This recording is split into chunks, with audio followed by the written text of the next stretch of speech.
E aí, mano, bem-vindo ao Nisológico. Hoje, dia histórico na minha carreira, porque depois de anos, minha mulher, quando é que você vai fazer esse podcast? Quando é que você vai fazer esse podcast?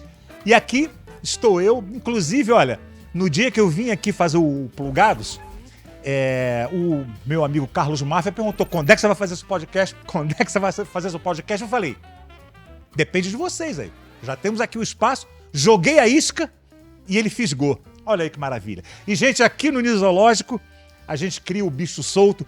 E não se esqueça, por gentileza, curta, compartilhe, toca o sininho, se inscreva e seja membro. E hoje, gente, para começar, eu tenho uma honra de receber aqui meu amigo Rogério Vilela. Pô, eu que tô honrado, cara. Porra, feliz cara. Pra caramba. Você faz parte da história do meu podcast. Você foi no começo. Foi um episódio muito, muito legal que todo mundo elogia até hoje. Então, tô felizaço, assim, de estar fazendo esse reencontro em outro podcast que não seja o meu e é aqui, ó. Olha Pô, só. cara, que legal, bicho. Foi, pra mim, a participação no Inteligência, cara, Foi legal, cara. foi muito importante, cara. Tem alguns dias que são muito especiais. Aquele é um dia desse, assim. É legal quando acontece isso, né? De ser um papo bom, emocionante, alegre, divertido. Ele tem várias nuances no mesma conversa, assim. Eu fico muito feliz quando a gente A consegue. repercussão foi inacreditável, Foi, cara. Foi demais. Foi muito legal. Demais.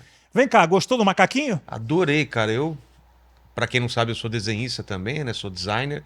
Então eu reparo muito em cenário, em logo e tudo. É que tá maravilhoso, cara. Maravilhoso. A ideia era colocar uma cabeça de macaco de verdade assim na mesa. Cara, boa ideia, hein? Mas eu falei, isso aí eu acho que alguém já fez, né? Estão pedindo pra eu tirar faz tempo. Por quê, cara? Que absurdo, tô incentivando a morte dos macacos. Mas aquele ali é um macaco de verdade, empalhado? Não, exatamente. Pois é, pô. Mas você sabe, tem maluco pra tudo, né? Ah, tem na internet, Ai, então? Me dá gatilho, tira aquilo, aquele macaco me incomoda. Eu falei, Incomoda por quê, eu cara? falei, desliga o áudio. Só escuta o áudio, não vê imagem. Exatamente. Então. Não, ainda mais cheio de bebida, né? Cheio de bebida alcoólica, né? Por causa dos patrocinadores, eu tirei aquele carrinho agora. E o macaco, às vezes, também não fica lá pra aparecer a coisinha dos patrocinadores. Então tá montando. Ele vai pra trás do cenário daqui a pouco. Assim. Ah, entendi. Vem cá, Vilela. Você lembra quando a gente se conheceu, cara? Conheceu? Sim. A Foi gente um se conheceu. camarim, né? A gente se conheceu, foi no Risorama. Então, eu ia falar isso, um camarim do Risorama. Exatamente. Lá em Curitiba. Foi a mesma edição que foi o Melhores do Mundo ou não? Não foi? Acho que não. Sinceramente, não lembro. Também que o Risorama já estava muito bombado, né? Para quem não sabe, o Risorama é organizado pelo grande Diogo Portugal. E isso tem pelo menos uns 15, 18 anos por aí, né? Bastante super tempo. tradicional. Cara. Exato. E continua até hoje, né? Sempre lotado, sempre imenso o evento, sim. Mas eu lembro, muito legal. eu lembro, sim. Pois é, cara. Aquele backstage é muito legal, cara. Muito o que legal. eu mais sinto falta hoje em dia é do backstage, não de show solo, que é bem solitário, assim, você fica sozinho no camarim, esperando pra entrar e tal. Mas de festival é muito legal, cara. Você encontra gente que você Com não certeza. encontra há bastante tempo, tem aquela zoeira lá atrás. Agora também as pessoas têm um pouco essa fantasia, né? De que backstage, onde junta muito humorista, é tudo uma grande festa, né? Não, a gente tá falando as maiores besteiras lá. Exatamente. Normalmente não tem nada a ver com comédia, né? Exatamente. Uma coisa que eu sempre falo, às vezes as pessoas também torcem o nariz, os comediantes, em geral, são sérios, né? São pessoas sérias na vida real, né? Sérias, às vezes tímidas. Deprimidas, né? A maioria, né? Pois Aquela é. figura do palhaço chorando, é isso aí mesmo. Cara. Hoje, por acaso, eu vi uma aspas do Robin Williams, que é um dos casos mais clássicos, né? Né? O Robin Williams era um palhaço, né, cara? Era um, né? Cara, o documentário dele é triste, né, cara? É bem triste, cara. Ele não se sentia... Não, e ele se suicidou por depressão, né? Ele não sentia que era o bastante o que ele fazia. Exatamente. A gente vê de fora, o cara tinha sucesso, tinha fama, era engraçado, era bom, e ele não se sentia bom o suficiente, cara. Exatamente. Ele fala justamente que o comediante ele precisa mostrar para as pessoas que há um jeito de você conseguir levar a vida, que é você meio que sublimar para a comédia, né? Porque a gente é tudo maluco, né? Total, cara, Né? total. Na escolinha tinha muito isso também. As pessoas, que devia ser uma loucura. Aquilo não era, cara. Não era trabalho sério, não, né? Muitas histórias maravilhosas, Sim. né? Mas não ficava tendo show o tempo inteiro. Exato. Lá atrás. Até falo também, uma coisa que gerou muita polêmica, o próprio Costinha era um cara muito sem graça, né? na vida E real. eu não consegui imaginar. Eu acho que ninguém consegue imaginar que o Costinha não Exato. era o Costinha 24 horas por dia. Exatamente. Ele era quietão, ele era um cara na dele. Principalmente que a gente conhece o Sérgio Malandro, e o Sérgio Malandro é 24 horas o Sérgio aquela Malandro. coisa, Sérgio E aí, Malandro, garçom, tô aqui! Cadê meu prato e tal? Mas a maioria das pessoas não são essa coisa. O meu pai também era um cara sério. Ele era um cara. Sério? Meu pai era um cara sério, serião e tal. Tinha tiradas maravilhosas e tal. Mas de boa, assim. Sempre serião e tal. Não era um palhaço, assim. É. Né? Mas você estava falando, você começou como desenhista, né? Sim, minha formação é desenhista. Ah, que As legal, lembranças cara. mais antigas que eu tenho sou eu desenhando na parede de casa, a mamãe ficando brava. Eu imagino. No armário de casa, assim. Aí ela me comprava um caderno, assim, pra eu desenhar. E, cara, eu tenho lembranças muito boas, assim, de eu desenhando desde muito novo, muito novo. E quando você migrou, tipo, vou fazer agora, não vou mais desenhar na parede de casa. Pra você fazer. Profissional mesmo? Isso. Ah, cara, foi muito cedo. Eu não sei quanto tempo a gente tem de memória antiga. Sei lá, meu filho tá com 6 anos e desenha pra caramba, fica desenhando em todo quanto é canto. Ah, que legal. Então eu devia ter uns 4, 5 anos e eu lembro disso, não sei, nunca conversei isso com a minha mãe. Mas eu lembro no prezinho de eu ganhar um prêmio de desenho e na época, você é velho que nem eu, você vai saber. Só um pouco mais, você tem 50, né? 52, eu fazer tenho 53 Eu agora. tenho 59, é você tiozão. Você. A mesma coisa, coisa. Mas eu lembro lembra da Aspa? Eu ganhei uma caderneta de poupança num banco chamado Aspa. Cara, lembro. Então, eu não sei o que. Tipo, ganhei, sei lá quantos. Não era reais na época, né? Cruzado, sei lá o quê. Devia ser cruzeiro ainda. Sei lá, né, cara? E meus pais ficaram super felizes, assim, cara. Eu, sei lá com quantos anos, no prezinho, ganhando meu primeiro prêmio. Era um prêmio em dinheiro na caderneta de poupança Aspa. Então, essa é uma lembrança que eu tenho. Aí, claro, meus pais maravilhosos que foram, me incentivaram, colocaram em escolinha lá em São Bernardo. Depois eu fui pra Pan-Americana. Da Pan-Americana, eu ganhei prêmios lá de melhor aluno, os caras me indicaram para trabalhar em agência, terminei o curso, estava dando aula, então assim, as coisas aconteceram muito cedo para mim. Eu com 17 anos estava dando aula na Escola Pan-Americana de Artes, entendeu? Onde eu tinha me formado um ano atrás. Pô, que legal, então, cara. Então assim, aí tô desenhando, tô fazendo capas de várias revistas. Cara, eu posso dizer que na época que eu trabalhava, eu fiz a capa de todas as principais revistas, menos Playboy. Todas as outras... Você na Playboy, cara. Então, cara, eu não consegui. Mas Veja, Placar, super interessante. Trabalhava para todas essas... G Magazine não rolou também? G Magazine, não, nem convite, cara. Nem dá para falar, não aceitei. Não existe ainda, senão me convidem aí, cara. Cara, realmente não sei se existe, não é exatamente o material que eu consumo. Ué, já pensou? O desenhista com o seu pincel de fora ia dar uma boa manchete, né, cara? Seu super pincel, né? Podcaster com o microfone pra fora, né? Agora mostra o seu microfone. Será que ia vender? Será que ia dar? Não ia. Quer dizer, se abrissem, ia vender. Porque eu me garanto, hein, galera? Mas eu acho que não ia vender, não. Quem vai querer ver, né? Pô. Mas qual foi o seu primeiro job, assim, como desenhista? Não, eu trabalhei em agência estagiando, mas não era desenho, cara. Como eu sou das antigas, a gente trabalhava fazendo moldura de anúncio de jornal. Sim, existiam os classificados, aquelas moldurinhas eram feitas à mão e eu odiava fazer aquilo. Pô, imagina, devia ser uma coisa extremamente burocrática para quem desenha, quadro, né? Eu querendo desenhar e tava fazendo moldura dessa parada, montando anúncio que você montava na mão antigamente. Diagramava, né? Diagramava, exatamente. Saía impresso numas máquinas. Muita letra 7, né? Lembra de letra 7? Letra 7. Cara, a letra 7, pra quem não sabe, era um papelzinho que vinha num acetato. Parece que você tá falando de outra encarnação. Não, mas aí literalmente do século passado. Você riscava. Aí você riscava em cima e você puxava devagarzinho e saía a letra e um pedaço da letra do lado. Era uma cagada, cara. Cara, e era cara essa parada. Caríssimo, era. Era muito caro, muito caro. Então, mas eu acho que... Cara, eu não vou lembrar o primeiro trabalho que eu publiquei. Talvez foi numa editora de quadrinho. Mas o primeiro trabalho que eu falei, uou, assim, que foi uma capa da Veja na época de uma eleição. Até preciso lembrar, 1980 alguma coisa a essa eleição, que era uma mão segurando um voto, colocando na urna.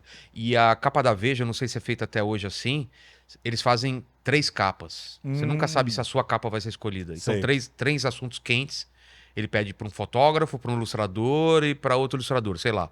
Cada um faz um assunto. Com 3 assuntos diferentes. 3 assuntos e o cara vai decidir na hora de fechar a revista qual assunto vai pra capa, dependendo. Entendi. E o meu foi.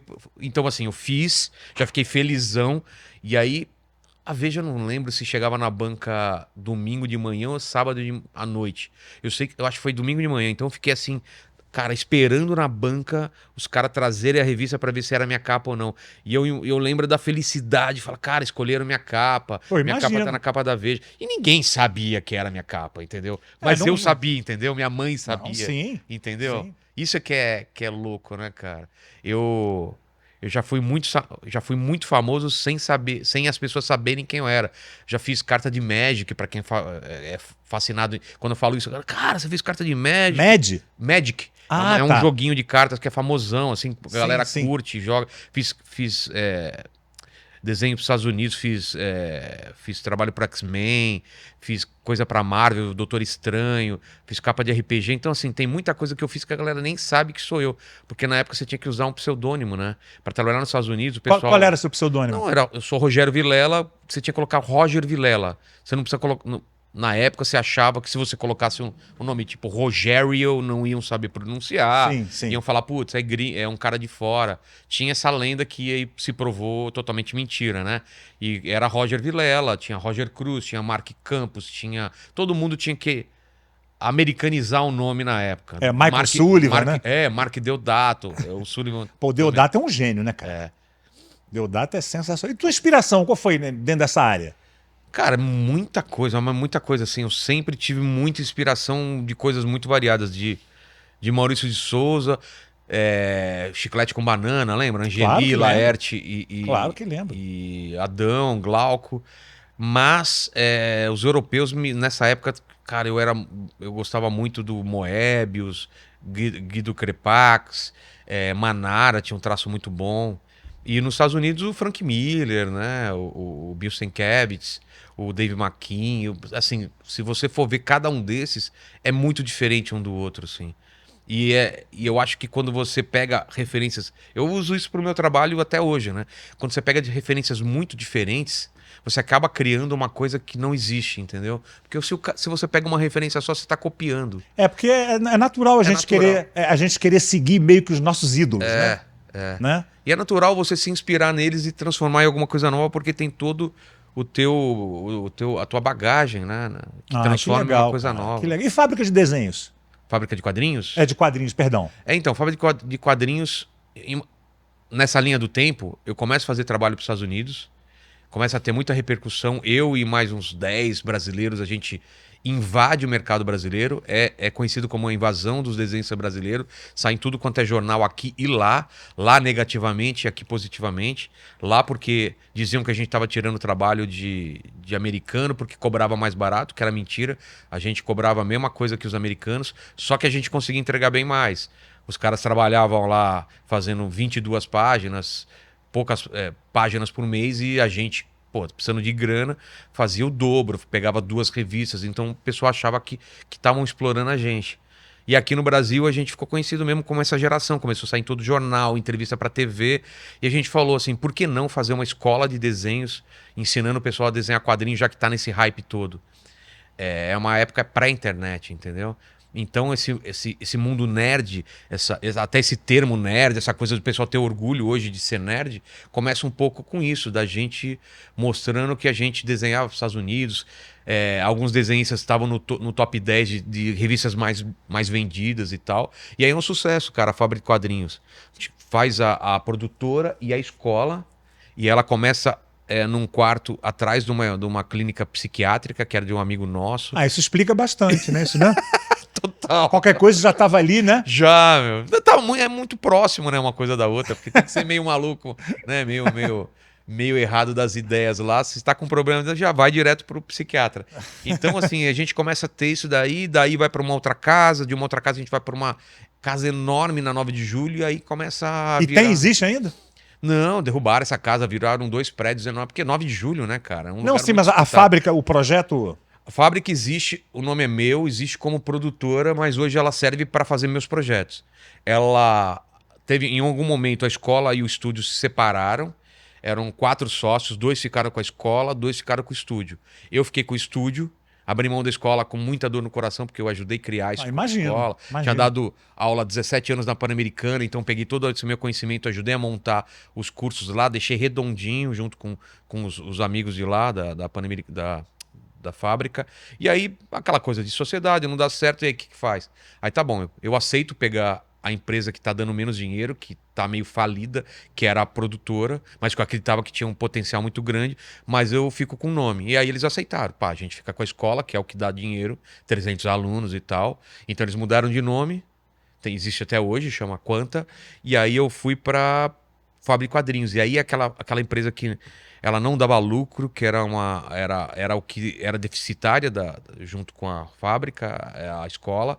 Cara, em 2 anos ela vira a maior produtora de pré-produção do Brasil. A gente fazia todo o material de storyboard, já ouviu falar de Animatic? Animatic, para quem não sabe, é uma animação muito simplificada para você ter uma noção do que vai ser o filme de publicidade ou até cinema. No cinema os caras fazem Animatic. Você já deve ter visto na internet umas animações bem toscas, 3D. É um storyboard com uma animaçãozinha. É porque aí o diretor escolhe a câmera, escolhe o enquadramento, faz uma animação e fala, funcionou, não funcionou. Então a gente fazia isso principalmente para Ambev, para todas as marcas. Trabalhou com todas as agências. E aí o que acontecia? A gente pegava um comercial da Brahma, por exemplo. O diretor achava que o storyboard não seria suficiente para vender ideia. Então ele fazia 4 animatics para o cliente ver exatamente como seria aquela filmagem e não precisar fazer um monstro ou não precisar fazer alguma filmagem e gastar dinheiro. Então era muito mais barato para eles fazerem animatic do que fazer 1, 2, 3 filmes finais até aprovar. E a gente, como foi eu acho que foi o primeiro, se não foi o primeiro, foi um dos primeiros, acho que foi o primeiro a fazer animatic com essa qualidade de quadrinho, de traço de quadrinho, com uma animação muito boa. Cara, a gente dominou o mercado de uma forma absurda, que a gente fazia, cara, sei lá, 40 animatics, 50 animatics por mês, assim. Então foi a primeira vez na minha vida que eu vi muito trabalho entrando, muito dinheiro entrando, uma equipe de 30 pessoas, cara, uma loucura. E aquilo foi, cara, num ritmo alucinado de virar à noite, virar final de semana. E isso foi cobrar um preço, acho que uns 10 anos depois. Um esgotamento absurdo que eu não aguentava mais ver desenho. E o que era uma paixão minha, eu não suportava mais. Porque eu tinha uma ansiedade de cliente ligando, pedindo alteração. E eu final de semana viajando e alguém falando, deu merda, volta, sabe? Aquelas coisas de agente de publicidade que eu acho que é o pior trabalho do mundo. Admiro quem consegue trabalhar com publicidade, porque na época, pelo menos, era o pior trabalho do mundo, assim. Não tinha horário, não tinha prazo, era horrível, assim, horrível. Cobranças absurdas, pessoal muito mal educado e escroto, assim, sabe? Cliente é complicado, né? Mas trabalhar esse tipo de cliente, cara, é um tipo de cliente que acha realmente que eles são muito foda. Sei. Que eles são os deuses, a palavra né? criativo sobe pra cabeça num nível que os caras... E você fala, velho, é só um comercial, cara. Entendeu? O cara pede mudança para depois voltar para a primeira versão que a gente tinha feito. Ou pedem pelo telefone, porra, cara, eu queria um laranja mais criativo. Aí você fala, o que é um laranja mais criativo? Aí você manda Pantone para ele, escolhe. Aí ele fala, é esse. Você fala, tá. Aí você escreve lá, agora esse é um laranja criativo. Eu acho que um laranja criativo é um cara que está recebendo a grana por uma outra pessoa. E ele tem que ter uma criatividade muito grande para não ser descoberto. É. Exatamente. Cara, chegaram pra gente e falaram assim, a gente quer um branco iPhone, cara. Sabe umas coisas assim? Aí a gente falou, cara, a gente não acertava um azul que o cara queria. Ele falou, olha pro céu. Eu falei, cara, a gente tá na zona oeste, você tá na zona norte, o céu que a gente tá vendo não é o mesmo céu que você tá vendo. Como que a gente vai acertar o céu, cara? Então, tipo, as coisas... Teve uma vez um cliente falou assim, cara, eu adorei o filme, só manda ele sem som, porque eu queria ver só... O som não tá aprovado, o áudio não tá aprovado, eu queria ver só a imagem. A gente falou assim, abaixa o som aí da televisão. Ele falou, claro, cara, obrigado. Cara, grande. manda sem áudio porque eu quero só ver a imagem. Eu falei assim, é só você abaixar aí o som, querido. Aí falou, vocês são geniais. Tem uma teclinha chamada mute. Exato. Então, assim, cara, era um trabalho horrível, horrível. É, Cara. tudo que a gente começa né, como paixão, quando você entra na rotina, Nossa, fica o inferno, porque... fica uma coisa industrial, né? Cara? Cara, e você lembra o quanto você gostava de fazer aquilo e o quanto você não suporta mais fazer aquilo. Hoje em dia eu desenho, cara, desenho a hora que eu quero, o que eu quero. E aí virou prazer de novo, entendeu? Pintei quadros e eu fico desenhando com meu filho. Mas na época, cara, desenho pra mim era sinônimo de terror. De prazo apertado, de cliente enchendo o saco. E assim, a gente fazendo... Cara, que a gente quer só se livrar. Agora vem cá, você como desenhista me tira uma dúvida. Pra que existe lápis de cor branco? Cara... Você comprar uma resma de chamex preto, é isso? Exato, mas é por isso mesmo. É por isso mesmo. Porra, Achei que você estava zoando, mas é isso. A possibilidade de você... Não, mas agora, você não tem obrigação de saber isso, mas muito desenho a gente faz em papel colorido mesmo. Sim. Porque imagina o seguinte, você tem uma cena de paisagem que tem muito azul, por exemplo. Sim, sim. Você faz sobre um papel azul, você já tem um azul de fundo, e aí você vai fazendo a pele, vai fazendo as coisas, e o próprio azul vai ficando por baixo dos tons, que é uma coisa muito bonita. E o branco você vai pra realçar a parada. Eu sei que é estranho, galera, porque a galera acha que a gente sempre parte de uma base branca, mas nem sempre. Tem muito trabalho que a gente faz sobre um papel preto mesmo, um papel... Tem um estilo de xilogravura, ou não sei se é xilogravura, tem um estilo que tem um papel, fica uma arte muito legal, um papel que você vai raspando e vai ficando branco, cara, é muito legal. Assim, se eu te mostrar a arte, você vai falar, é assim que é feito do contrário, ele é preto, você vai raspando e vai saindo traços brancos, e você vai descascando ele. Então, assim, tem muita técnica assim que a galera nem imagina. Eu, por exemplo, sempre comecei do escuro pro claro. Tem gente que vai do claro pro escuro. Eu sempre vim do escuro, do tom... Porque minha arte é muito, assim, mais sombria. Então sempre vinha, pintava o papel mesmo, que ele seja branco, pintava tudo com um tom meio marrom, meio violeta e tal. E vinha levantando as luzes em cima, entendeu? E o mundo canibal veio daí? Veio dessa escola sua Boa pergunta, cara. Nessa linha do tempo... A gente começa a fazer trabalho para os Estados Unidos, abre a fábrica de quadrinhos, começa a dar aula, aparece um maluco lá, que tem uns desenhos malucos. Na época, a internet está dando os primeiros passos, internet de escada, e esse maluco desenha muito, os desenhos muito engraçados. E aí eu falei, o Rodrigo Piologo, ele queria fazer super-herói, cara, e não tinha nada a ver o traço dele com super-herói, porque ele queria fazer quadrinho americano. A gente falou, não, cara, seu traço é esse que você faz, isso é maravilhoso. E aí eu tinha os personagens também, de quadrinhos, porque eu fazia tira pra Folha, tinha feito quadrinhos na época que eu morei em Manaus, antes de tudo isso acontecer. Morei 2 anos lá, trabalhava em agência e tudo mais. E foi lá que você pegou a cabeça do macaco, né? Foi lá exatamente. Lá também que eu trouxe tinha uma tribo canibal e videocassete de 6 cabeças, vinha com as cabeças em cima mesmo. Aquelas cabeças atrofiadas. Né? Aquelas estacas em cima do negócio.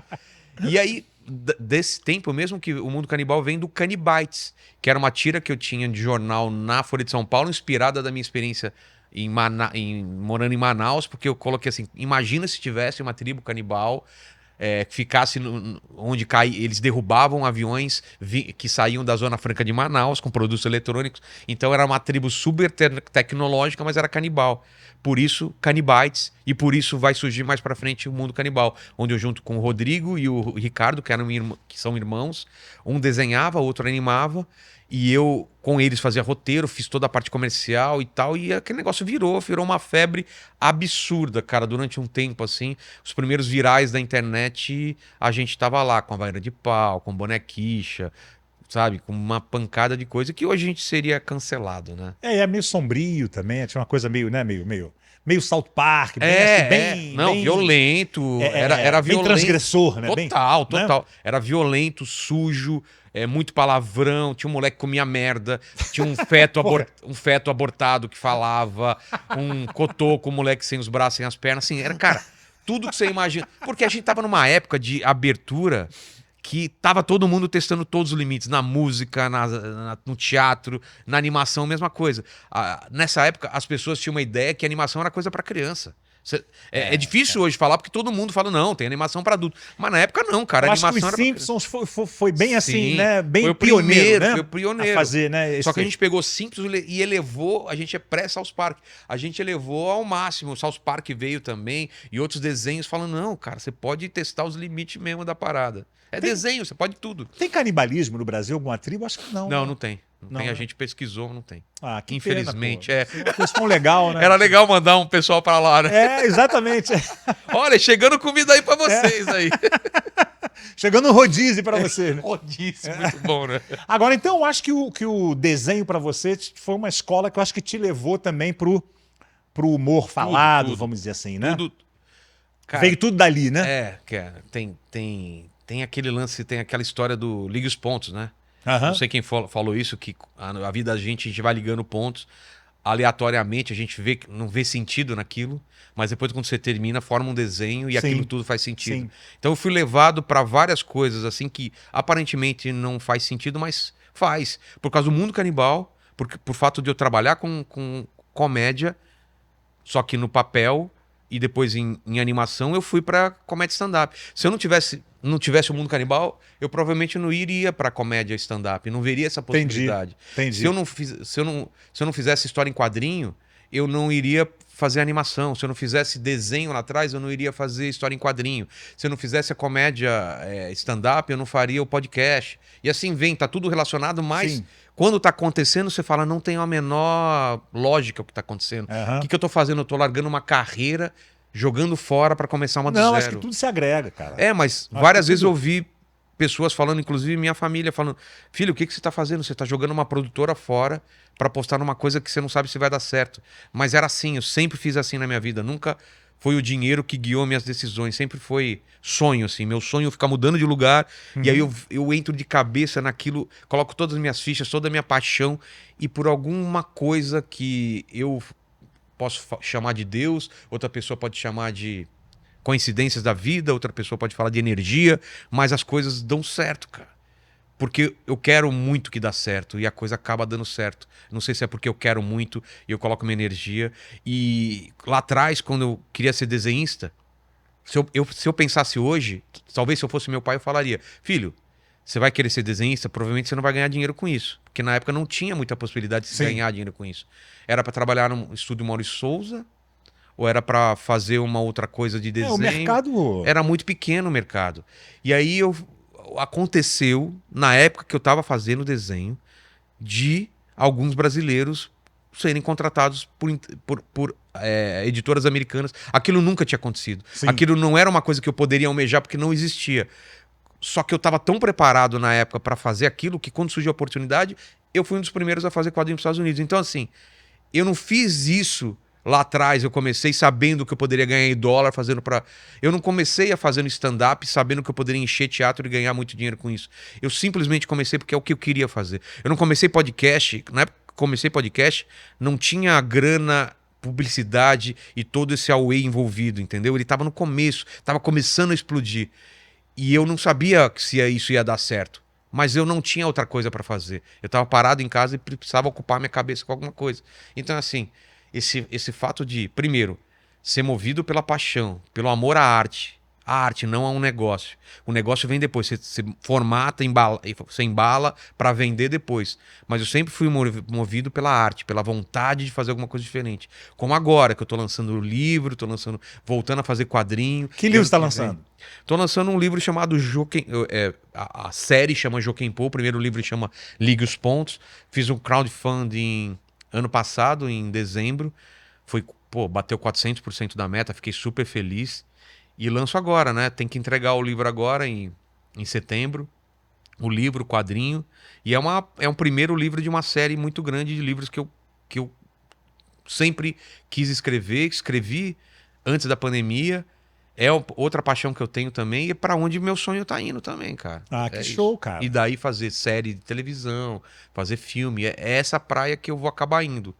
Mas vem cá, você tem formação de ator, assim, você? Tenho DRT, tenho formação de ator. Não tô perguntando, tô preocupado com DRT, DST não. também, já tive. DST? Pra ser ator tem que ter tido DST. É, eu com acho que um certeza. ator que nunca teve DST, eu não E ainda confio. mais na nossa geração, Exato, né? nossa Que a geração. gente é pré-camisinha, né? Exato. A gente é do tempo da gonorreia, né, velho? Porra, cara. Porra! Né? Tomava É. um Benzentacil, tava tudo certo. Uma semana sem sentar, Benzentacil era foda, né? Mas eu tenho formação sim, cara, e eu vou te falar. É porque muita gente no stand-up não tem, né? Não tenho, eu vou te Não? eu senti necessidade. Como eu te falei, quando eu entro de cabeça numa coisa, eu quero aprender. E quando eu comecei a fazer stand-up, ninguém falou que precisava, mas eu achei que eu precisava ter uma formação de ator para ter uma presença Ajuda. ter uma presença de palco. Sim. Aquela coisa da você ter a base no chão, de você sentir, de você projetar a voz. Pô, já fiz show, você já deve ter feito, que o microfone pifou, que acabou a luz, que você faz no escuro, a luz de velas. Já fiz a luz de motocicleta num bar, os caras ligaram a motocicleta sem microfone. Então nessa hora, essa formação de ator ajuda muito. E é uma te coisa dá que uma eu quero. casca, né? Te dá uma, né? Te dá uma segurança. Não, e o palco, de uma certa forma, ele é muito opressor, né? É. Quando você entra ali, aquela luz no seu, né? E o público parado ali, te olhando, esperando você divertir, né? Fiz complicado. Fiz curso com o pessoal também de improviso, porque eu achei que necessitava também uma parte de improviso. Então, Eu já fiz também curso de impro, é importante. É muito importante, cara. Sim, sim. O curso de impro, mais importante do que na comédia, é importante pra mim no podcast. Imagina. Aquela coisa da aceitação, do sim, né? Do que você me traz, a partir do que você me traz, Sim, sim. eu transformo aquilo em alguma coisa. E não eu venho para uma entrevista já com um monte de pergunta na cabeça e imaginando como vai ser e tento transformar. Se o cara fala uma coisa, eu puxo para aquilo que eu tinha imaginado. Não, eu tô totalmente presente naquele lugar, escutando. A minha escuta tem que ser boa e o meu sim tem que ser o sim para onde ele for. Foi o Xuxa lá, o nadador, e a gente, cara, mal falou sobre natação. Aham. E eu poderia ficar decepcionado. Falei, cara, traga o cara aqui, eu quero saber sobre natação. Aí o público tá esperando isso, Exatamente. Só que o cara tá afim de falar outras paradas. E lá no final, a gente foi voltar e falar em natação. E é isso que eu acho maravilhoso do podcast. Você não tem controle no negócio. Ah, com certeza. Meu pai dizia uma frase assim que, de uma certa forma, é meio controversa, que é o caminho mais curto para o desastre na comédia é o improviso, né? Eu acho que ele quis dizer também quando você já vem com... Mas eu entendo. Né? Eu entendo. É você, tipo assim, improvisa a cereja do bolo. Exato, né? exato. Você tem que estar com um texto muito bom, Pra muito bem testado. saber o que você vai fazer. Para daí improvisar. Aham. Se você entra e fala, lá eu me viro, cara, Não. é um passo. Se bem que hoje em dia tá muito na moda a interação, né? Não, mas interação... Mas também é um pedaço É um do show, pedaço, né? é pra esquentar. Exatamente. Ninguém tá esperando que essa parte seja maravilhosa e tenha piada. Eu era muito de interação, por isso que eu era o MC da maior parte das noites que eu participava, porque eu gostava de interação, em cima do nome da pessoa, da profissão, você vai criando uma casca de improviso muito bom e tal, mas a galera não te cobra muito porque sabe que essa parte não é o show, é um pré-show, é uma Sim. parte de esquentar. Quando E é começa o arriscado, show, bem e é arriscado. Mas é que tá, você tá fazendo num circo uma parte de um show, um trapézio sem rede de baixa proteção. Aham. Então, quando você cai, a galera fala, cara, o cara foi corajoso pelo menos subir. Quando começa o show, aí a galera fala, vamos ver se esse cara é bom. Aí muda, aí é outra energia. Aí quando é texto, quando é tema, aí a galera fica prestando mais atenção. Na interação, cara, a galera sabe que aquilo tá acontecendo, pode acontecer qualquer coisa, inclusive não ter graça, entendeu? Pois é. Engraçado que você falou um negócio, vamos ver se esse cara é bom, né? Comigo eles falam assim, vamos ver se esse cara é bom igual o pai. Putz, aí é pior ainda. Muito pior, né? Porque Não é como... no caso do meu pai... Porque você já tem que entrar e falar assim, não, eu não vou ser bom igual ao meu pai, tá? Nunca, né? Tendo isso em vista, agora esqueça o meu pai e presta atenção. Porque, cara, é uma comparação muito injusta, né? Total. Décadas de carreira consolidada contra você tá me vendo pela primeira vez, provavelmente, e quer que eu seja engraçado tão quanto uma pessoa que você conheceu a sua vida inteira. Não, e o meu pai era um louco, né, cara? Um cara completamente fora da... né? Cara, são pessoas que aparecem de vez em quando no mundo Aham.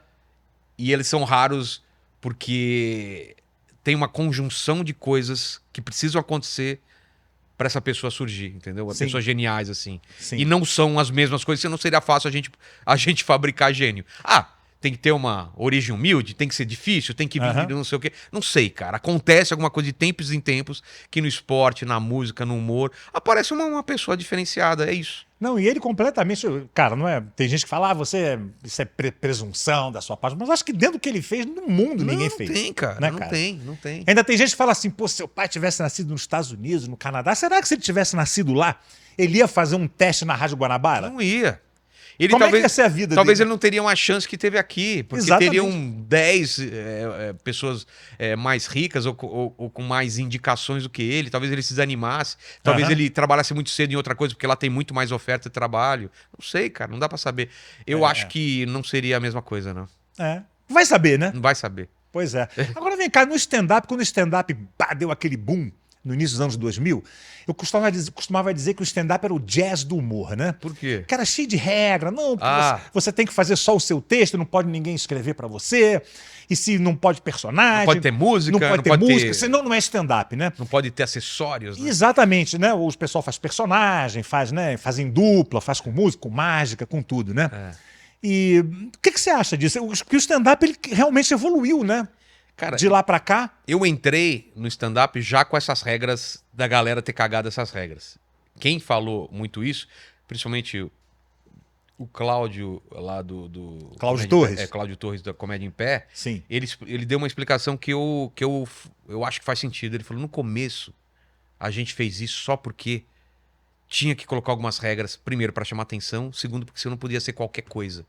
Depois de um tempo, não fazia mais sentido essas regras, porque todo mundo já sabia que é stand-up, estava consolidado. Mas no começo, a galera ia assistir, tinha que saber que era autoral, que o cara, aquele que ele estava fazendo não era um personagem. A galera não entendia, então tinha que ter essas regras muito rígidas, porque se cada um começasse a fazer uma coisa e chamasse de stand-up, o negócio ia bagunçar. E eu entendo que naquele começo precisava realmente daquilo. Tanto que hoje ninguém mais segue essas regras. Pra fazer um diferencial, você acha, né? Pra tipo, Exatamente. você criar Porque um lembra, estilo, né? Lembra, Niso, antes do estouro do stand-up, tinha estourado personagens com Terça Insana, Sim, Marco sim. Luque, uma galera. Então a galera ainda tava, às vezes, muita gente ia assistir stand-up achando que era personagem aquilo. Ah, muito legal aquele personagem que você faz nordestino. Falou, não, eu sou nordestino, eu tô contando a minha história. Ah, aquele personagem gay que você faz. Não, eu sou homossexual, eu tô contando a minha história. A galera não entendia que aquilo não era personagem, ele tava contando da vida dele. Então Aham. quando a galera começou a entender isso, e aí começou a explodir nas redes sociais também, aí não tem mais necessidade de ter essas regras.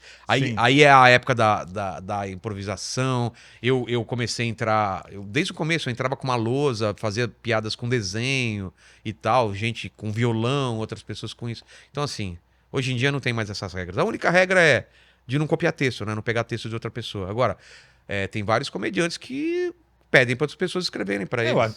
não vejo problema. Assumidamente, inclusive. O meu pai tinha uma equipe enorme. Pô. Por que não? Não. Isso lá nos Estados Unidos é muito comum também. Comum, Tem gente total. que é muito bom de palco, muito bom na entrega e não é muito bom em escrever. Quer dizer que ele não escreve nada? Não, ele escreve. Só que tem outra pessoa que ajuda ele a escrever. Muitas vezes ele dá ideia, ele dá o tema, né? Ou a pessoa escreve e ele passa aquilo para colocar na embocadura dele. A galera vem com um texto seco, só que se ele falasse aquele texto não pareceria ele. Aí ele transforma aquilo para embocadura dele. Como ficaria bom ele falando ou ela falando. É muito louco. Stand-up assim, ele é muito cru, né? É.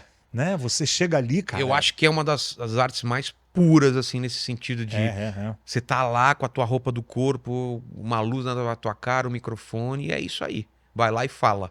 Fala, e as pessoas têm que dar risada. E É de preferência, né? você tá saltando de um trampolim numa piscina, tá escuro, você não sabe se tem água naquela piscina. Ou se tem piranha, se tem Você tubarão você ali. não sabe, você salta e vamos ver o que acontece. E que é muito bom quando tem água e você cai e faz uma aterrissagem perfeita. É muito gratificante, É né? muito. Você fazer o pessoal se divertir, né? É. Você fazer o Não pessoal sei se rir. foi, eu não sei se foi né? o Seinfeld que falou isso. Ele falou que é até meio doentio, né, o que a gente faz. Porque é um vício, né, cara? Você faz um show, é ótimo, você faz outro, é uma merda. E aí você fica... enquanto você não subir no palco e fizer outro show bom, você fica mal, você achando o pior cara do mundo, falando que você não é bom. Aí você faz outro show bom, você acha o cara mais foda do mundo. Nossa, arrebentei. E assim, cara, a nossa vida, o pessoal acha que a gente é muito confiante, mas talvez... O comediante stand-up é um dos caras mais inseguros que existem na Por vida. exemplo, toda vez que eu vou fazer um show, assim, a maioria das vezes eu tô assim esperando pra entrar e falo, o que eu tô fazendo aqui, cara? Por que eu Podia não tô no tá em casa quentinho? agora. Podia tá em deitado casa vendo quentinho. Netflix. Sabe, Podia- quentinho debaixo do cobertor, Porra, né? vou ter que entrar agora e divertir-se. Ainda mais quando já tem gente antes, que você vê que o público não tá muito bom, né? Já, os caras saem e falam, ih, hoje tá E difícil. é muito louco essa coisa do público. Eu acho que isso daria uma bela tese, uma bela monografia de comunicação. Porque assim, por que aquele grupo que se juntou ali, que não se conhece, são pessoas que não se conhecem, Vira um indivíduo, né? por que eles não riem? É que naquele- vira um indivíduo mesmo, cara. É incrível isso, mas toda aquela massa de pessoas vira uma coisa só. Parece que combinaram, né? É. Isso, né? Existe alguma transmissão Bluetooth entre as pessoas É. que gera um clima, que esse clima é estranho, cara. E é muito, muito maravilhoso, eu diria mágico, eu diria sagrado, sei lá, pode escolher a coisa que você quiser. Quando você entra na mesma sintonia daquela indivíduo que é a massa, e você tem a clara sensação que você pode fazer o que você quiser com aquela plateia. Você leva pra ela pra cá, você faz ela chorar, você cara, faz ela rir. É muito... Atuar e fazer. É manipulação pura. É manipulação, verdade, né? manipulação do bem, vamos dizer. Né? É uma manipulação do bem. Exatamente. Você conduz aquilo. E às vezes até o público te conduz, que ele vai te levando. Eles estão gostando mais disso, Isso. estão gostando mais daquilo, vão por esse caminho. Cara, não dá pra separar Pô, uma coisa da outra, não. É. Tá todo mundo no mesmo barco. É muito louco. Agora, uma coisa que acontece com todo mundo, todos os comediantes, qual foi o maior mico que você já passou? Todo mundo passou por um perrengue em cena, né? Pá, vários. Né? Vários. Me conta uma história aí Eu não sei dessas. se vê se é mico ou só se é um show muito ruim.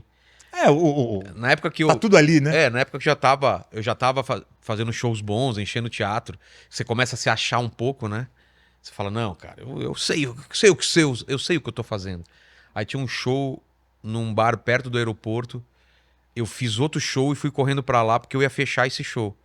E eu chego lá, os caras falam, puta, tá uma merda aqui. E eu chego lá, cara, público desrespeitando, falando alto. O MC, que era o Márcio Donato, não conseguia botar ordem no negócio. Outro cara entrava, a galera cagava pra eles. A banda que ia tocar depois de pagode tava atrás do palco afinando os instrumentos. Cara, uma falta de respeito total. Só que eu falei, cara, eu vou entrar e vou colocar ordem nessa merda. Porque, pô... Né? Eu sou eu. Eu sou eu, cara. Né? Saí de um outro bar aqui, eu fiz a galera rir. Tem gente que se mijou de dar risada. Por que eu não vou conseguir reverter essa situação? Aí eu falei, para. Entrei aqui e falei, galera, é o seguinte. Vocês estão vendo a falta de respeito que vocês estão aqui com o pessoal. O pessoal aqui do pagode aqui, afinando instrumento. Quero saber, vocês estão afim de pagode ou de comédia? Todo mundo, pagode! Pagode, sai daí! Queremos pagode! Eu pedi desculpas, saí do palco sem fazer um show. Entrou o pagode e aí sim a galera se divertiu. E aí eu entendi que não adianta você querer fazer show pra um pessoal que não foi lá pra te assistir. É difícil quando o artista vai ao público, né? Eles não foram lá pra ver a gente. Eles foram Exatamente. pra ver o pagode. A Exatamente. gente tava atrapalhando, era um atraso a diversão que viria com o pagode. Uma vez fui fazer um show, cara, corporativo. Posso nem dizer que era corporativo isso. Que era numa chácara, assim, desse casa de festa, né? De dia, ao ar livre. E tava o público ali já pronto pra vir, tinha uma árvore no meio. O melhor lugar do público era uma árvore no meio. Né? Enorme. E as pessoas em volta da Em árvore. volta aqueles caras de crachá, de sunga, pessoal na piscina com caipirinha na mão. Ninguém queria ver show de humor, cara. Qual foi o idiota que deu a ideia de contratar um show de humor naquela situação? A galera quer falar com a mulherada, quer beber. Não, e churrasco, aquele estilo de churrasco, que é uma coisa absurda. O show foi um horror, cara. Um horror. O show que tinha que demorar 1h15, demorou. E aí você fala pra uma ou duas pessoas que estão prestando atenção. É, né? você foca ali, né? É. Foca o teu público, vira. Agora, tem uma história do meu pai. Gente, olha só. Isso aqui é um bate-papo, então às vezes eu vou falar mais com o convidado, tá? Então, Relaxa. relaxa, né? Porque acontece, pô, o cara fala mais que, né? Não é entrevista, né? Meu pai foi fazer um show e corporativo, tá indo lá o cara foi pegar ele pro hotel, né? O produtor, ele falou, não sei por que o assunto veio, que falou a plateia de hoje é só homem. Só homem? E eles se conhecem? Sim, todos se conhecem, são colegas. Tem bebida alcoólica? Tem. Vamos fazer o seguinte, cancela o show agora, você dá meia volta, me leva para o aeroporto, eu não vou te cobrar nada, eu volto, esse show não vai acontecer. Por que não? Porque homem sem a mulher do lado fica um idiota. Ele falou isso. Que maravilha. E não vai dar show, e eles se conhecem, existe uma cumplicidade entre eles, e com bebida Não vai rolar. Não, não posso cancelar, que você já foi anunciado. Ok. Cara, quando ele chegou, era num clube. Quando ele foi entrando assim pra ir pro camarim, tava a galera assim. Eu não vou falar exatamente a palavra, senão não vão entregar esse vídeo. Tá. Começa com B e acaba com ETA. Porque tinha um número, tinha um balé antes, um número de garotas dançando. Sim, os caras... Ele falou, olha aí, ó, não vai rolar esse show, cancele esse negócio agora, eu não vou te cobrar nada, você me leva pro hotel, me bota num voo amanhã. Não posso. Ele falou, se eu entrar pra fazer... Que ele não conseguiu fazer o show. É claro que não, né? Sai daí, porra! A gente não quer você. Traz as gostosas! E ele já era Chico Anísio, ele já era... Juro, ele falou que ele me sentia naqueles bar country, que tem uma tela, já viu? Sei que os caras ficam O cara atacando jogando garrafa, tava quase nesse nível o negócio. Aí ele falou, entrou, tentou, não conseguiu, falou, olha, eu vou voltar agora. Tô te dando mais uma chance, cancela agora, porque se eu entrar e falar por 2 minutos e não conseguir, você vai ter que me pagar. Dito e feito, não conseguiu, saiu, falou, agora você me paga. Pagou, foi embora, depois chega na imprensa no dia seguinte. Chico Anísio cancela show e deixa público esperando. A galera não entende como funcionam as coisas. Cara, é muito complicado, assim. Você realmente entrar pra entreter. E essa coisa de show corporativa... Não sei porque que inventam, às vezes, de contratar humorista. O pessoal tá cansado do evento. E às vezes é surpresa, né? Temos uma surpresa agora pra você. Já entrei em show que teve um discurso super assim, triste. O pessoal falando de algum companheiro deles que tinha acabado de morrer e não sei o quê. Mas, gente, a vida é alegria também, né? Vamos sorrir agora com o Rogério Vilela, a galera chorando. Tem que ser uma virada muito grande. Nossa, cara, nada a ver, velho. Vem cá, já foi processado alguma vez por Piada nunca. Por piada, Não, por comentários não. que você fez, né? Porque a gente tá nessa época, né, Dudu? Eu acho que é uma questão de tempo, né? Todo mundo vai ser, como diria Andy Warhol, né? Todo mundo vai ser processado alguma vez no futuro, né? E o que você acha desse negócio Porque a pessoa fala muito em mimimi hoje, né? Pô, eu sou da época, você também é da época da censura mesmo, né? Da época da ditadura, onde... Eu era criança, mas a gente acompanhava. Sim. Não, aquela tela antes de qualquer produto, né? Eu me lembro que eu fiz uma peça que ia o censor, o cara sentava com uma prancheta, não podia ter ninguém no teatro. Fazia pra ele. Você fazia uma sessão inteira pro cara, e o cara anotando coisas. Tira isso. Não, ele tinha cota, né? Eu acho que ele tinha meta, né? Então o cara ele tinha que tirar alguma coisa. Tá. Senão ele não estava fazendo o trabalho dele. Aliás, tem até mais uma história boa com o velho, que ele tava fazendo um show e foi a censora assistir na casa dele, ele ensaiava em casa. Nossa. E a gente tinha um cachorro, de repente o cachorro entrava e começava a se roçar na perna da mulher, com aquele pau vermelho pra fora. Aquele batom. Não, tira ele. Daqui a pouco ele voltava, não sei por onde, cara, 3, 4 vezes o cachorro. Falava, essa mulher não vai aprovar esse show nunca, né? Mas eu acho que essa coisa do mimimi, eu acho que vai muito além, porque hoje em dia nós temos um novo pacto social, vamos dizer assim, né? Que não pode fazer piada de preto, piada racista, piada com gênero, pessoa com deficiência, coisa que se fazia muito, né? Antigamente, né? E o que você acha disso, cara? Eu acho que tem duas coisas. Eu acho que procede, assim, de uma certa forma. São duas coisas. Existe o mimimi, existe o exagero, existe gente chata que realmente Ainda mais que a internet deu voz, né? A internet deu voz, né? Que você falar sobre bicicleta, os ciclistas vão encher o saco. Você falar sobre motoqueiros, os caras vão encher o saco. Você não pode falar nada, tudo vai dar problema. Existe isso. Existe gente que também vê militância em tudo. É o contrário também. Nossa, esse filme aí tá querendo lacrar. Não sei o que, tá querendo lacrar e, cara, é só um filme. É só um... Sabe? Por que você tá se preocupando com o filme? Por que você tá preocupando com uma piada? Então existe exagero do pessoal que acha que tudo é lacração e do pessoal que acha que tudo é mimimi. Existe ainda uma linha aí que a gente não definiu, que eu acho que hoje tá exagerada e que com o tempo ela vai abaixar. Que vai baixando até a gente achar onde a gente tá. Eu acho que existe... tem tanta gente colocando tanta regra que é impossível você fazer humor sem quebrar nenhuma dessas regras. Aliás, o humor é quebrar essas regras. O humor é transgressor. Né? Ele tem que cutucar, né? Por isso que os comediantes hoje em dia são os caras mais perseguidos. Político de boa, fala besteira, não sei o quê, mas quando é um comediante... Então, assim, cobram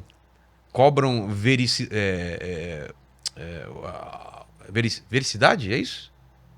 de uma coisa ser verdadeira. Ah, tá. Sim, sim. Cobram isso de um comediante, sendo que o que ele fala não é necessariamente a opinião dele, mas não cobram de um político, de um artista, quando ele tá falando sério, não tem o mesmo padrão. Isso eu acho injusto pra caramba. Uhum. É uma pessoa dando opinião falando merda. Essa pessoa pode ser desculpada. Uma pessoa no palco, exagerando, usando de exagero, de plot twist, de várias ferramentas pra fazer humor. Quando ele fala que todos os velhos do mundo deveriam morrer porque ele não aguenta mais chegar na fila do supermercado e tem sempre uma velha na frente, é óbvio que ele não quer que todos os velhos morram. Vocês viram só o que o Vilela acabou de dizer? Vou ser cancelado por isso. Vocês viram só? Essa piada nem é minha. Mas, como um amigo de quem meu, é a curiosidade? Um amigo meu disse... Precisa dizer.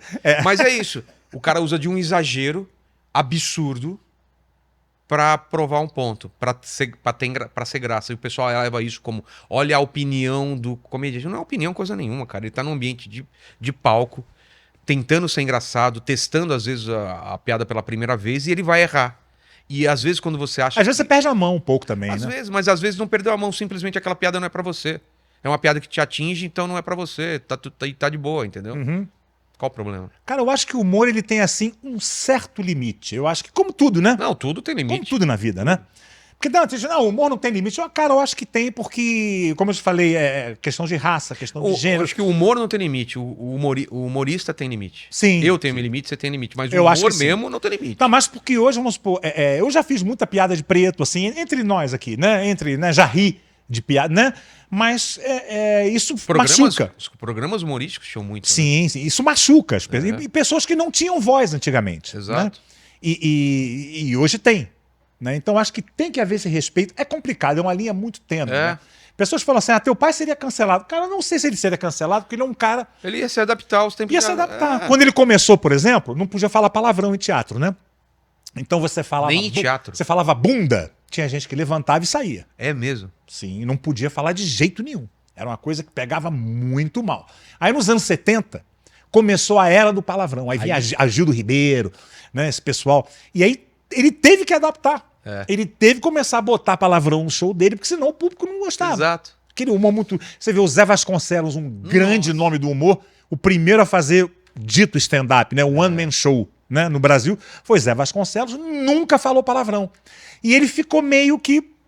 Costinha, lembra dos... Mas o Costinha... Não, de palavrão pra caramba. Era o peru da festa, né? O Costinha era terrível, cara. Escutei muito, cara, aquele disco lá. Não, um dia eu falei, cara, como eu falei aqui, o Costinha não tinha graça, né? Pessoalmente não tinha a menor graça, entrava em cena, era um gigante, nossa senhora. Aí o pessoal vem, quem é você? Porque o cara lê a thumb, né? E não vê o vídeo. Né? Aí botaram, Niso acha Costinha sem graça. Não, assistiu o vídeo, caramba. Fora de cena, completamente sem graça. Dentro de cena...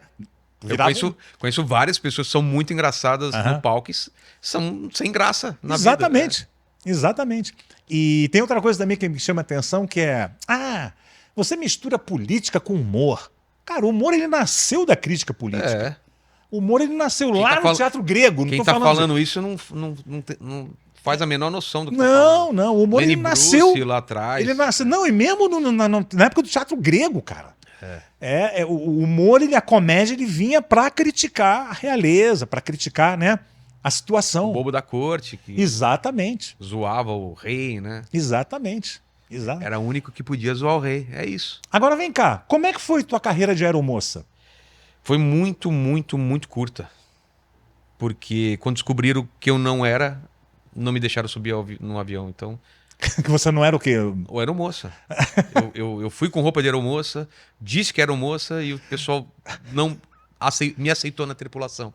Então ela acabou, na minha primeira tentativa, em embarcar no avião como aeromoça, entendeu? Mas você tinha barba já? Já tinha barba. Aí realmente ia ficar difícil. Ia ficar difícil. Né?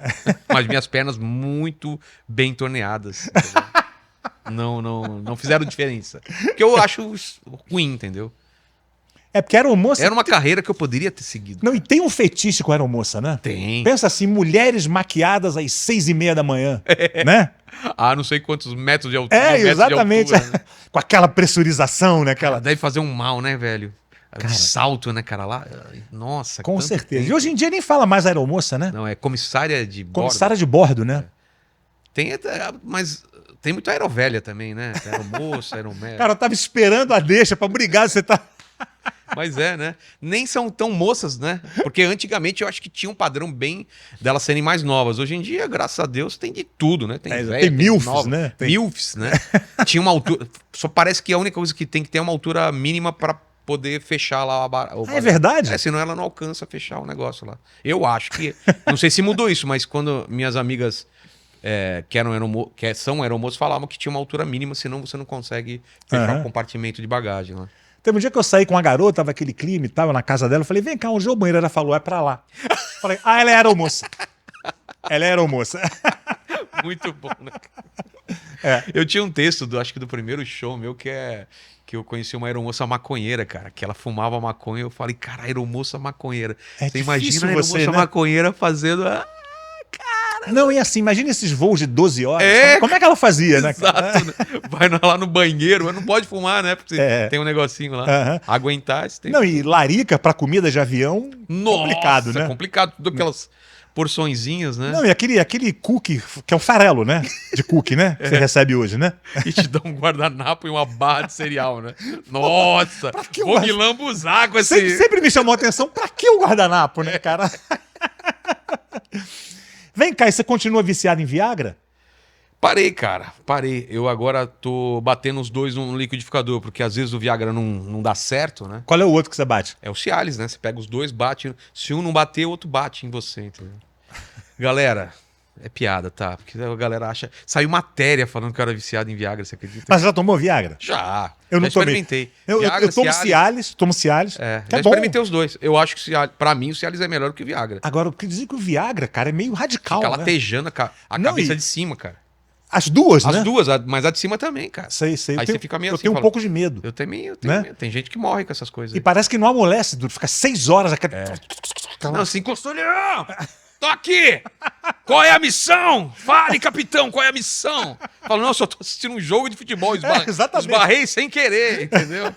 Fica aquele negócio assim que, mano, dá pra pendurar uma toalha. No meu caso, uma toalha de rosto, mas dá.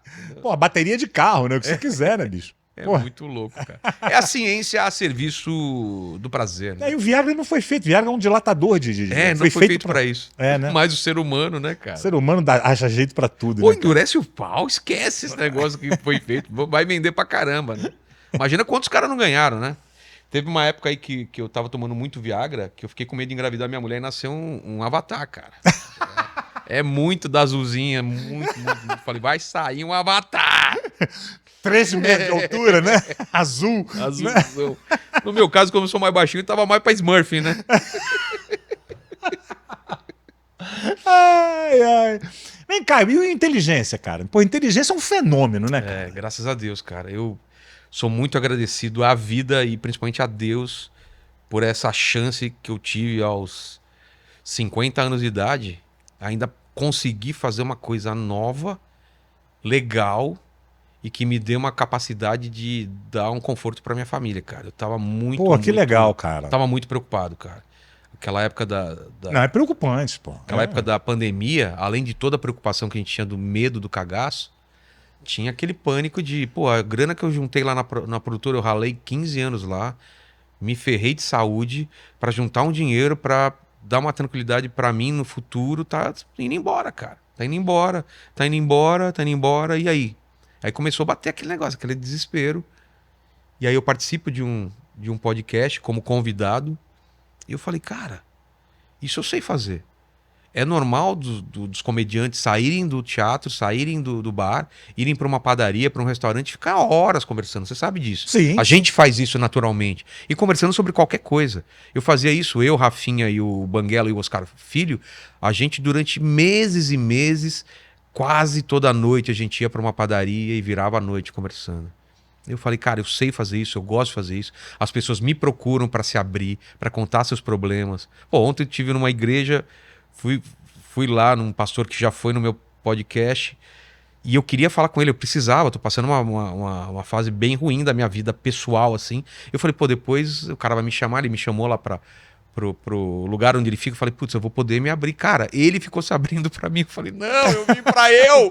Eu tô precisando! Mas aí o cara, sério, e eu não vou ficar chateado com ele, mas ele ficou uma hora falando das coisas dele, dos projetos, da vida dele, e eu, pô, que legal e tal, e eu incentivando ele a falar, mas eu queria falar aquela.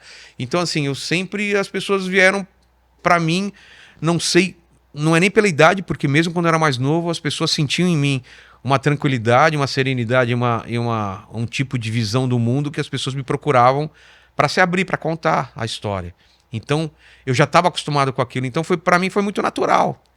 E quando eu começo o podcast, em novembro de 2022, agora a gente vai fazer 3 anos, né, de podcast, eu começo sem aquela pretensão. Eu não achei que poderia ganhar dinheiro com isso, mas eu achei que eu poderia pelo menos sobreviver com aquilo, assim, mentalmente e financeiramente. E nos primeiros meses não estava fechando a conta de grana, mas eu tinha certeza que, pô, pelo menos daqui a um tempo, pelo que estava encaminhando, ia pagar as contas. E aí foi muito mais do que isso. Teve um crescimento absurdo, assim. Durante 2 anos a gente ficou entre a lista dos 10 canais que mais cresceu, assim, no YouTube. Não, e isso é muito resiliência, né, cara? Essa coisa de você, do crescimento na internet, de views e de... É porque se você desiste no começo, quando não dá certo, você não sabe, você não pode falar, eu tentei e não deu certo. Não, você não tentou, você simplesmente desistiu. E como era uma coisa que estava me fazendo bem, eu poderia fazer aquilo durante anos, continuava fazendo minhas outras coisas, não seria a minha fonte principal de renda, mas eu gostava de fazer, eu ia continuar fazendo, mesmo que não desse dinheiro, entendeu? Isso que as pessoas não entendem. E às vezes, pô, Vilela, não tá dando dinheiro. Eu falo, então, mas você gosta de fazer o que você faz? Continua fazendo. Se você tá pelo dinheiro, então desiste. Aí não fecha a conta, beleza. E aí, cara, virou de um jeito que eu não acreditei. Muito por causa de algumas estratégias que eu usei, né? Assim, de essa cabeça de artista, de fazer diferente. Então, vou fazer um cenário diferente, que diferencie dos outros 3 ou 4 podcasts que estão fazendo sucesso.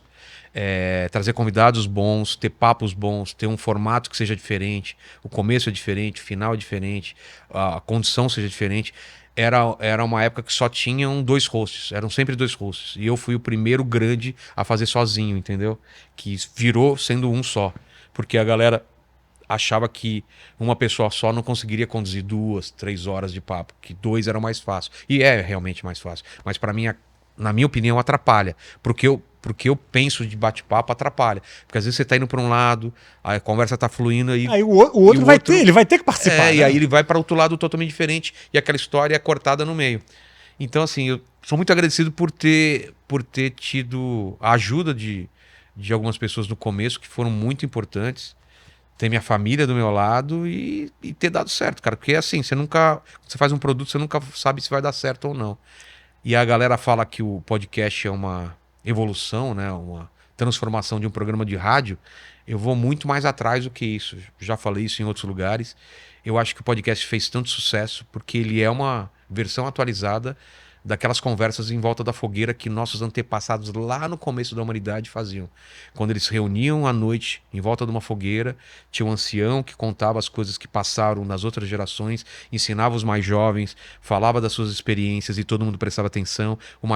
Os mais jovens falavam para os mais velhos o que estava acontecendo na floresta, o que eles tinham caçado. As mulheres contavam da experiência com os filhos e aquela comunhão em volta da fogueira que depois vai se transformar numa mesa. A mesa é sagrada, é o lugar onde tudo acontece, entendeu? Então é só uma evolução dessa fogueira, dessa mesa, e o bate-papo que a gente faz nada mais é do que isso. Por isso que as pessoas estavam tão sedentas em ver pessoas conversando sobre histórias delas, sem limite de tempo, sem estar com um direcionamento de patrocinador, sem amarras de não pode falar isso, não pode falar aquilo. Então, assim, deu muito certo porque pela primeira vez, as pessoas viram pessoas famosas, pessoas que elas gostavam, com o peito aberto, falando abertamente durante horas, coisas que elas nunca tinham ouvido. Porque se você vai numa entrevista, você sabe, se você vai numa entrevista de televisão, tem uma pré-entrevista, tem 20 minutos, 30 minutos. Você tem que ser engraçado, você tem que fazer aquilo render, e tem uma preocupação, tem estresse. É outra coisa, entendeu? Então, por isso que o podcast fez tanto sucesso, porque nada mais é do que uma conversa em volta de uma fogueira, entendeu? Ah, muito legal, cara. E você, top 2 hoje, você tá entre os... A gente tá entre os 2 maiores hoje de número de views isso e tal. Não é pouca coisa. A gente faz 100 milhões de views por mês, assim, é muita coisa. É Isso muita coisa. Os canais principais, né? Fora os piratas, que aí vai ser 10, 15 vezes esse número, né? Porque aí fazem corte, e aí vai indo. E ainda que as pessoas falam que estagnou, que deu uma parada, eu sinto que ainda tá crescendo. Eu sinto, não, eu vejo pelos números que só cresce o canal, né? Então eu fico muito feliz. Eu sei que uma hora vai estagnar, uma hora pode baixar, mas eu acho que o formato do podcast é algo consolidado, como o de talk show, como de sketches, no caso do Porta dos Fundos, assim, é uma coisa que veio pra ficar, cara. É um formato Sim. que veio pra ficar. Cara, eu tô aqui hoje no meu primeiro episódio. É o primeiro? Sim, cara. Ninguém me falou isso, cara. Eu não sabia que era o primeiro. Ah, você sabia, Que honra. sim. Eu não sabia, não. Não sabia. Você esqueceu. Pô, que honra, cara. Você esqueceu. Não, me convidaram, mas a Fabi deve ter falado lá atrás. Eu não me liguei que era o primeiro. Pô, fico feliz. Você ter me escolhido pra ser o primeiro, cara. Sim, Poxa. sim. E minha ideia, cara, seria assim, eu não tenho pretensão de chegar no primeiro. Não Mas tem. eu gostaria realmente de te desbancar e ficar eu em segundo. Fácil, eu te dou todo o caminho das Isso que eu ia pedras. te falar. É, Me dá o fácil. caminho das pedras aí, cara. Seguinte, cara. É que começando sabe, né? Quanto mais você demora, mais difícil é. Você conhece gente mais famosa que eu. Então você consegue trazer uns convidados mais famosos que eu. Eu tenho uma lista aí, cara, Então, top. isso já ajuda. Outra coisa. Faça sem a pretensão de. É mais fácil quando você não tem. Senão você vai se cobrar. Sim. Porque eu lembro na época que eu tava fazendo show e tava lotando um teatro e tinha amigo meu lotando 3 sessões e eu ficava, eu tô fazendo alguma coisa errada. E eu não tava fazendo coisa errada. Pô, eu tava lotando um teatro, por que eu tava tão preocupado com os outros? Então, se você não se preocupar com os outros, também é legal. Porque vai acontecer, cara. Vai acontecer. Pode ser 2 meses, pode ser 2 anos, mas vai acontecer de você crescer, cara. Se for a tua praia, né? Se você se sentir à vontade, gostar, depois de um tempo você fala. Tem que gostar, porque o público é muito difícil enganar o público. né? Não tem como, cara. Então, o público vai se divertir se você estiver se divertindo. Não é verdade? Vai ter um canal de cortes ou vai ser no mesmo canal? que Não, você vai posta? ter. Não, aqui no Plugados tem tem um canal de corte daqui, o boa. que é muito importante, né? É. Na verdade, eu acho que os Tem cortes. tem gente que só assiste corte, né? Não tem paciência né? Ou assiste corte, gosta e aí vai ver a entrevista inteira, né? Exatamente. Provavelmente, muito do seu papo, muita gente viu um corte e falou, putz, eu quero ver esse papo inteiro, né? E tal. Acontece, é um jeito de você fisgar o E cara. os cortes você vai pegar o que tem de melhor ali, né? O que tem de, né? É. E Tem convidados que às vezes tem pouco corte, né? imagino. E deve ter muito isso também, Tem né? 2 cortes só, falou, mas falaram que durante você, 2 gente horas. que você acha que vai render e tal, e o negócio não vai, né, cara? O negócio não vai. Faz parte, cara, faz parte. Imagino. Agora vem cá, você é um cara considerado isentão, né? Mas. Cara, Eu não concordo com isso, mas tudo bem. eu As não- pessoas me falam isso, tem muita gente que fala, principalmente quem é fã de um político ou de outro vai me chamar de isentão. A maior parte das pessoas entendem. porque você vai por todos os lados, né? Então, mas isentão pra mim é quem não se posiciona, Sim. que é o contrário do que eu faço. É que meu posicionamento ele não segue uma linha que se espera da esquerda ou da direita. E isso frustra as pessoas, aí te colocam como isentão. Tá em cima do muro. Exatamente. Se alguém me fala sobre aborto, se alguém me fala sobre Cracolândia, eu vou dar minha opinião na hora. Então você é de esquerda porque você falou isso. Assiste outro episódio, você vai achar que eu sou de direita, entendeu? Eu vejo a esquerda e a direita como um self-service. Eu tô me servindo e tem a bandeja da esquerda e a bandeja da direita. E tem coisas que eu pego daqui que eu concordo com a direita, tem coisas que eu pego daqui que eu concordo da esquerda, e eu me posiciono. O problema é que as pessoas não me veem me posicionando com pessoas.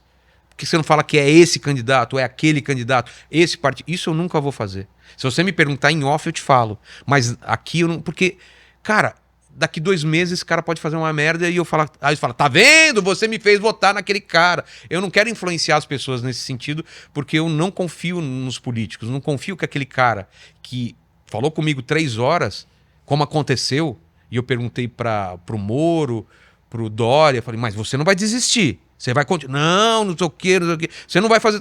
E, cara, 2 meses depois ele tá fazendo o contrário do que fez, entendeu? Isso, citei o exemplo deles, mas eu posso citar de vários políticos que foram lá que falaram uma coisa e depois fizeram outra. Então, por que eu vou bancar esses caras? Não, minha camisa aqui é desse cara. Eu não sou desse cara. Então aí chamam de isentão.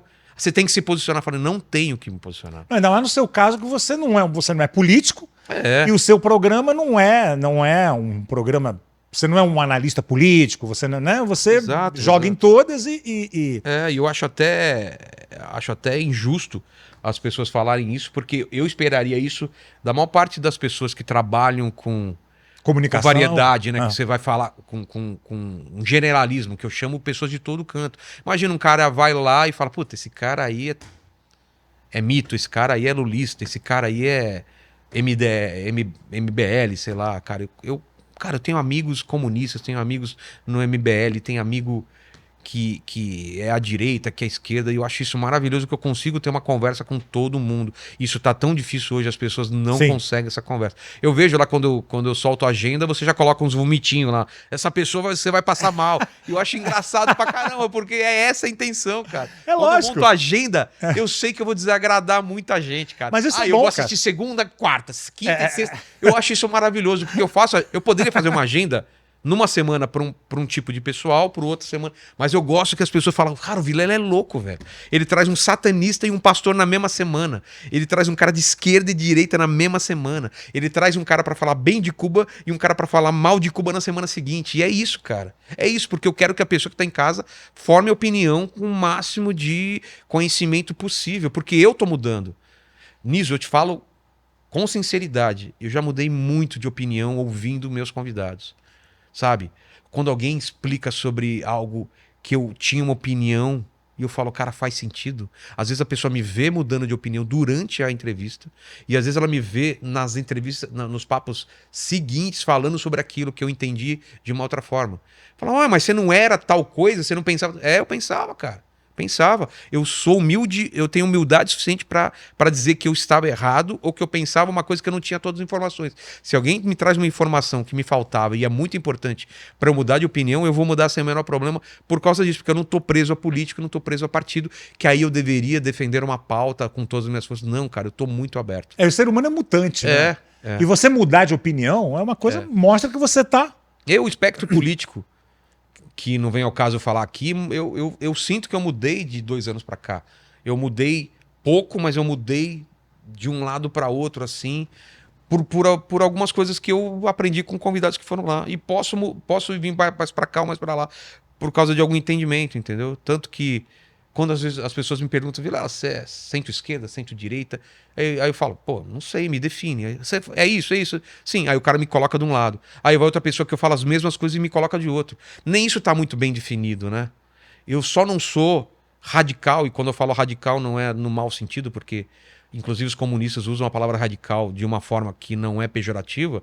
Eu não sou radical para um lado e para o outro. E eu não acho ruim ser radical no sentido de eu acredito tanto nessas coisas que eu sou radical e não mudo, não arredo o pé. Eu dou valor para essas pessoas também. Mas eu não consigo ser isso na vida. Nem com religião, cara. Nem com religião. Eu tô num culto, eu tô numa missa, eu tô num negócio. Eu acredito naquilo, mas a minha cabeça ainda tá trabalhando, falando assim, cara, isso pode não ser verdade. Sim. Eu posso estar errado. O que é a verdade? É, né? exatamente. Se for analisar, na verdade. Exatamente. E qual foi o melhor papo que você teve? Fora o meu. É difícil nisso. O seu tá entre os melhores papos mesmo. Não, eu tô brincando, tô brincando. Porque quando me perguntam isso, eu falo assim, mas você quer o mais engraçado, o mais profundo, o mais revelador?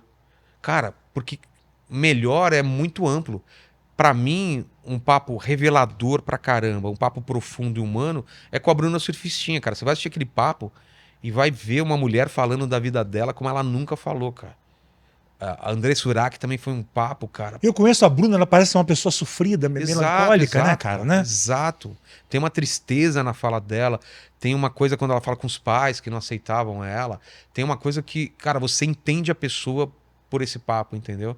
Agora, tem papos maravilhosos. Contigo, que é o que eu te falei, que é um tipo de papo que mescla. Às vezes um papo é só profundo e só humano, e isso não é ruim. O outro é um pouco humano, tem um pouco de humor, tem um pouco de informação, como o seu, como o do Danilo, como tantos outros. Tem papo que é muito engraçado, como o Nabote e o Ed Gama, que é um dos mais engraçados. Outro do Barbicha, que foi engraçado. Um recente agora, que foi engraçado pra caramba, que, cara, a gente não se aguentava, que é o Sarro, o Maurício Meirelles e o Albani. Então, assim, tem melhores, assim, de várias formas, assim. Se você me falar qual é o melhor papo, eu vou falar com meu pai, cara.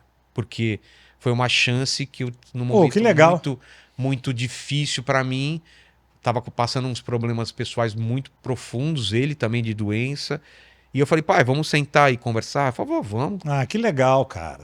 E aí eu conheci histórias da vida dele que eu não conhecia, cara. Olha só. Simplesmente porque eu nunca tinha sentado e fala, pai.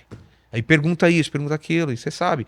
O pessoal da geração do meu pai, do seu pai, bom, seu pai talvez por ser artista, pode ser que seja diferente, mas meu pai nunca foi de se abrir, cara. Não, meu Nunca pai é a foi mesma coisa, cara. Nunca foi de falar, Meu pai filho, não- eu tô mal, eu Meu quero pai era um falar cara que, dentro de toda a genialidade dele, não vou dizer deficiência, mas um lado dele que era muito difícil era isso. É, Se abrir, mostrar sentimentos, entendeu? eu acho que é da Demonstrar geração sentimentos. deles, cara. É. Era uma geração que foi moldada pra segurar. E a criação também, né? A criação. Pô, o Criação. meu avô, cara, meu pai fala que ele nunca recebeu um abraço do pai dele. Nunca. Imagina. Então, como que ele ia.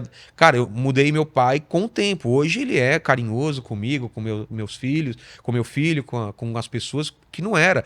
Ele foi chorar depois de velho. Nunca vi meu pai chorando, nunca vi meu pai falando, hoje, filho, hoje papai tá mal, porque aconteceu. Nunca, cara. Ele era uma muralha, ele sempre passou. Nada me atinge, e eu sempre tive essa ideia do meu pai. Então foi uma surpresa minha, não durante o papo com ele, que eu já conheci ele um pouco antes, a gente já foi se abrindo mais.